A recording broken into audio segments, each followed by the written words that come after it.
Bom dia!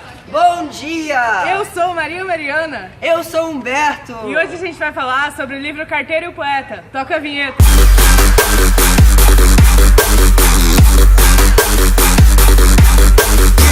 Esse livro, O Carteiro e o Poeta, foi escrito pelo autor Antônio Scarmeta e esse autor, ele nasceu no Chile no ano de 1940. Ele estudou filosofia, cinema e literatura. Então, estaremos fazendo uma resenha crítica do livro e para começar, algumas coisas importantes são os personagens principais da trama. Mário, pode dizer que é o personagem principal. Pablo Neruda, que é um poeta, e a Beatriz, que é uma garota que mora e trabalha num bar. Sim, e é por quem o Mário, o personagem principal, se apaixona ao longo da história. A história começa com o personagem principal, o Mário. Ele já é introduzido e como ele vivia em uma vila tipicamente de pescadores, ele nasceu lá, ele viveu lá, o destino natural dele seria ser um pescador. Porém, ele faz uma escolha que pode ser considerada inclusive meio peculiar no meio em que ele vive. Ele escolhe ser carteiro e, para a felicidade dele, ele só tem uma pessoa para quem entregar cartas. E ainda melhor, é o Pablo Neruda, que é um poeta famoso. Então, ele vai para a casa do poeta, Pablo Neruda, com um dos livros dele, esperando por um autógrafo, por uma dedicatória. Só que ele não leu o livro e ele não se aprofundou tanto no trabalho do Pablo, no próprio livro. Então a assinatura é meio distante que o Pablo Neruda dá para o Mário. E visando talvez um contato mais próximo, por causa de talvez uma dedicatória maior, assim, motivado por isso, o Mário já tem um certo interesse inicial pelo trabalho do Pablo Neruda. Então, o Mário, em um dia qualquer, conhece uma menina chamada Beatriz. Um dia, após dar o bar, ele conhece ela e ele se interessa por ela. Então, ele pretende contar para ela ou falar com ela sobre alguns poemas, porque ele acha o trabalho do Pablo bonito. Então o Mário conversa com o Pablo Neruda sobre a situação e isso aproxima muito o contato,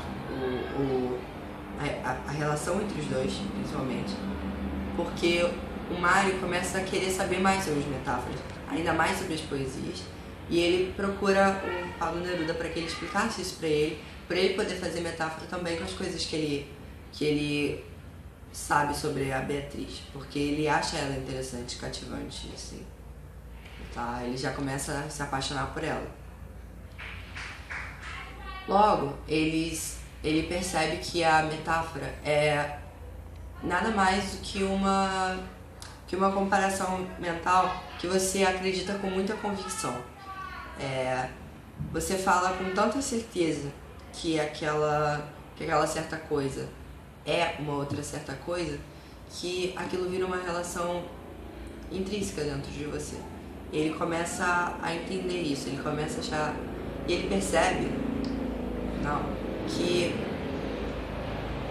metáfora existe em qualquer coisa, e o Pablo Neruda gosta muito dessa colocação. Então ele começa a usar a Beatriz como material de inspiração para fazer suas metáforas. E uma das metáforas mais conhecidas do livro é a da mariposa e o elefante. As duas palavras têm a mesma quantidade de letras, porém, quando você vai analisar o elefante e a mariposa, você vê que o tamanho da mariposa é desprezível em relação ao elefante. Logo que você lê ele, você vai perceber algumas partes um tanto quanto quentes. Enfim, nossa explicação para isso, o que nós conseguimos pensar na leitura do livro, foi que o Antônio Scarmeta, ele queria meio que impedir esse pudor que as pessoas têm da palavra sexo. Logo, ele faz várias cenas no livro, inclusive uma aqui onde se inclui um ovo. E é dessa que eu quero falar, que eu achei uma metáfora aí, mas eu não sei se é verdade, né? Então, por exemplo, foi o que eu pensei, é o que minha cabeça criou. Logo, eu digo que o ovo, ele seria uma forma de alimento. E quando eles estão ali, naquela relação com o ovo, é como se eles estivessem se alimentando um do outro. E quando você para analisar desse jeito, você percebe que é uma coisa muito bonita. E o que te causou estranhamento, você ficou, ai meu Deus, que coisa horrível, tem sexo no meio do livro. Não, gente, é maravilhoso. É uma forma de eles demonstrarem o amor, gente. É uma forma meio exótica mesmo. Mas onde eu consegui ali achar essa metáfora, eu comecei a achar o livro fantástico. Outra coisa visivelmente detectável no livro é a questão da comparação. Eles comparam muitas coisas, como por exemplo, em uma parte... Mosquito. Tá. Em uma parte ele... Para de rir, Ailson. Em uma parte, a Dona Rosa compara os peitos da filha dela com uma ameixa seca. Porque ela fala que uma hora ela vai ficar assim. E achei isso bem legal no livro, porque ele tá encarando a metáfora e a comparação como uma coisa só e misturada, e achei isso fantástico, e é isso aí.